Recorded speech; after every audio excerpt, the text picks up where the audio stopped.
Have you ever been startled by a strange noise in the kitchen, but in the end it was just your fridge? This is because it's common for refrigerators to make some operational sounds. Make sure items in the refrigerator are provided with sufficient room.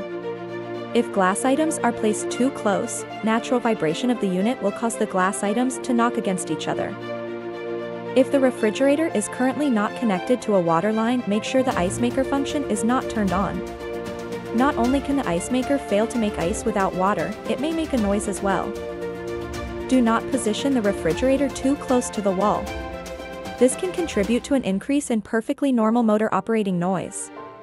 Make sure to move your refrigerator at least 2 cm away from the back wall and 5 cm from each side.